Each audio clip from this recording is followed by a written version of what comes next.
Hi guys, gals, and non-binary pals. Welcome back to the Chan. It's your boy Kit coming at you live with another video. Today is the day that I address what happened at my previous occupation. Yay!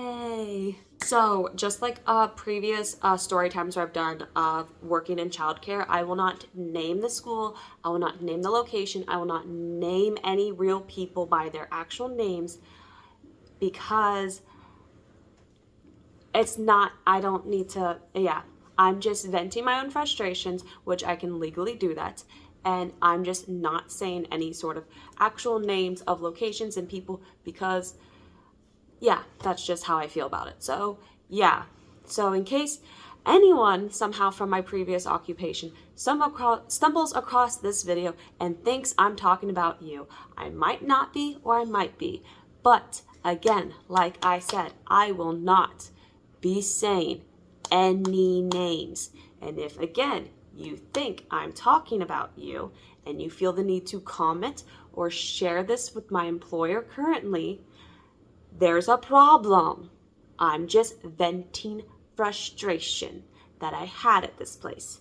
Okay, so I don't know how much I'm going to talk about in this video because I had worked at this place for like a little over a year, and I worked with a younger group of kids, about 18 months to about 2 years old, so like the toddler age, and it was fine. It was great. I enjoyed it. It was I enjoyed being in the room that I was in. My co-teacher that I had for like almost a year with, we were like rock and roll. We were like awesome. The kids were great. Some of my staff was great. I knew some more than the others because of the side of the building I was on. And my experience with the directors and the owners were really great. So up to that point, everything was amazing. It was fantastic. There were some instances where I felt very overwhelmed and stressed, and whenever I did vocalize my concern to the administration, it felt like they heard me but didn't help me, if that made sense.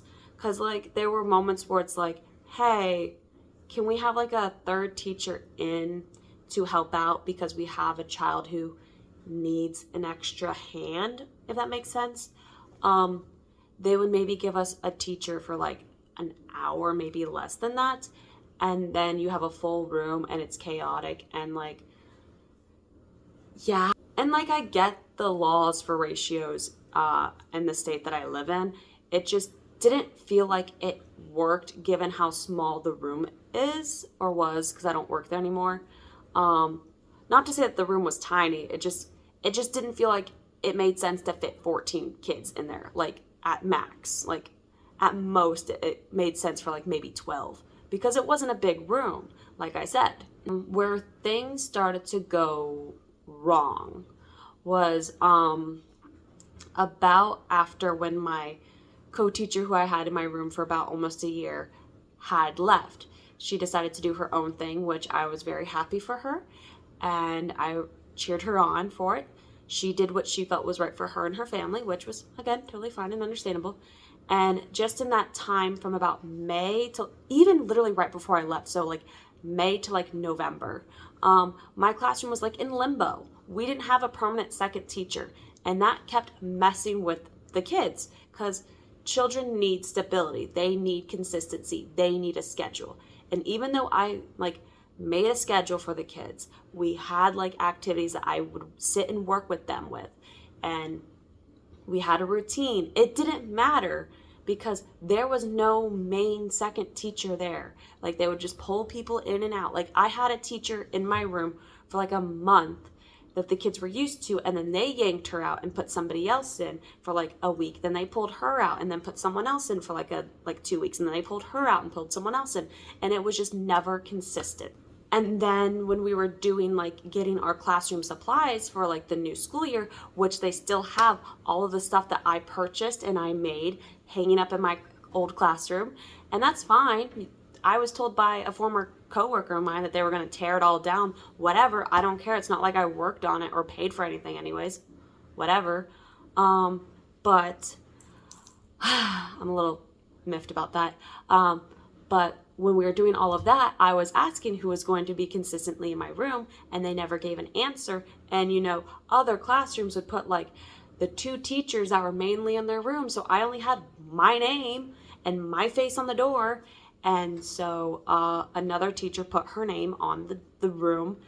And that's how it was for a while. And she was constantly in the room with me almost every single day. And then they hired another teacher who then, maybe about September, but she was hired in September, I think. And so from September to like before I left, she was in the room like 24/7. And it was going fine. Like me and this teacher, we were getting a rapport. Things were going well. Things were doing good. We weren't having so many instances where parents were mad about like the inconsistency and behaviorals or whatever. And it wasn't until I came to work and showed my boss my pregnancy test of a positive pregnancy test that I feel like things went wrong. Case in point, and this is all strictly my opinion. So, I was told that I was too stressed in the classroom, and we can't have all that stress on the baby, which fair, valid, that makes sense. So instead of like adding some more help and giving some more help in the room, they were just yanking me and throwing me other places into classrooms I've never been in with kids I may have had when they were my kids, but I'm not familiar with these kids' schedules. I'm not used to the older kids. So I was dumped in rooms randomly for weeks on end, or just told to go home early, which was fine because I was experiencing really awful morning sickness in the beginning, but like I wasn't getting my hours. And when I had a conversation about my, this was near like really, really near the end, my performance review, I confessed, I told, because I even told one of the directors that I had like a really bad blockage in my ear. So like hearing on one side was really bad. So if my volume control was off, that was the reason. And I explained that. And I was telling parents that as well. So like if like they were like, oh, like you sound weird or whatever, like I can't really hear. And so when I conveyed that, one of the directors was like, no, it's been happening for a while. Why was this the first I'm hearing about this? Why is this the first I'm hearing about a concern you're having with my volume when that's never been a problem before?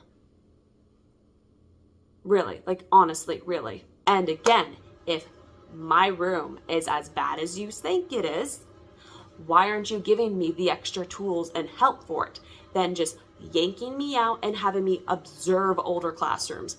I can't take some of these tools for older kids and place them in a toddler room, because when I was discussing ideas that I had for the classroom, they're like, this is not age appropriate for them. Well, what do you want me to do then? Like, honestly. And it was about like end of October is when I had it.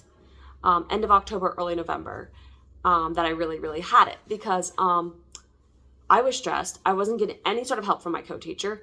The kids were running amok. I didn't feel like anyone in administrations was taking me seriously, my concerns. So I got mad because a child was like climbing on something that could have caused them to get hurt. And I raised my voice to get their attention. And in came the administration to yell at me, to scream at me that it was no way to talk to a kid as I was in the middle of doing a diaper with poop over in like gloved hands, and the other teachers like on the other end of the room not doing anything, not watching the kids. And then I'm told later on that I need to convey to that teacher to watch the kids instead of not doing whatever it is that she was doing. What? Because I was told that like, oh, well, maybe you should be the one watching the kids and that teacher should do the diapers. What? I can't do my job of like, what? I have to just, what? And she had looked at me basically and said that she can just remove me from the room if that's how I feel about the room. And I'm like, no. And I cried. I cried at work. I've cried at work multiple times when I had my bosses come in and yell at me for things that I didn't even do. And that I never got an apology for, which is fine, whatever. I don't need that stress anymore. I'm doing much better. And so there was another time, and this was right when I ended up setting up my interview for my current occupation to happen that day, because I went in. They told me I was not in my usual room, so I was in a preschool age room. And while I was in that preschool age room for like maybe 20 minutes at max, in came the owner basically yelling at like another teacher and an administration and pointing at me in front of kids saying, this person needs to go home. They need to go home right now. Send them home right now. And I'm like so confused, and the other teachers in the room are confused, and the director doesn't even respond. And so they both leave, and then I'm like really concerned and confused. The teachers are like worried about me, and I say, I don't even care. I'm done. I'm really done. And one of those teachers ended up walking out and quitting. So what's that say about your environment, school? And then I set up my interview, and then everything slowly progressed as it needed to. And then I made the stupid decision on trusting my former coworkers that I thought were my friends and giving them updates about like my current situation. And even like giving them a good word, going like, hey, this place seems like a good place to maybe work at. If you guys want to dump this place and go work here, I'll give you a good word. And when I found out that I was accepted, hadn't had a start date because I have to do background checks on you if you want to work in childcare, but I hadn't been able to start anything yet. One of my bosses pulled me aside and said, well, we heard that you got a job. And I said, well, I have a job. Didn't say what it was because it's none of their business. And I said, I have a job. I just don't have a start date yet. And I don't know when I'll have a start date yet. And she looked at me and said, well, we don't need you anymore. So I clocked out. I took my things that I had in my classroom that I had in there, and I left. No given the chance of having my 2 weeks in. None of it. I wasn't even allowed to tell the parents that I was leaving. That was it. That was the end of that journey for me. And I was furious because I was out of work for a week while I was in limbo with my current employer while I was trying to get things set up. And it was frustrating. And yeah, so again, this is all venting frustrations of things that I had to endure in this place. I said no names of the location. I said no names of the people. You cannot come after me and try to go to my occupation and try to get me fired like a previous employer tried to do at my videos prior about why, or the story time of when I worked in childcare. I'm not name dropping. I'm just like talking about pent up frustration that I've had. So again, hindsight is 2020. If somehow you're still watching this all the way through at this point, whether you be a fan or a random person watching, or somehow someone from my previous occupation who had found this YouTube video and is watching, I'm a lot less stressed now because I'm out of that toxic environment. So I guess thanks for that. Thanks for that, really. Even though I think in some way you either discriminated against me for being a pregnant person and you basically fired me without firing me. So, yeah. I don't know if that was any sort of laws you broke. I don't really feel the need to go after you at this point because, like, what's the point? I've been away from this place for a while, so, again, what's the point? But yeah. That's all strictly my opinion on how I felt about the situation. So, yeah. Moral of the story is, I will say, is sometimes working in childcare isn't for everybody. And sometimes managing childcare isn't for everybody. So, yeah. Hope you guys enjoyed this video, guys, gals, and non-binary pals. I'll see you guys in the next video where I explode because I ate a watermelon seed. Okay, goodbye.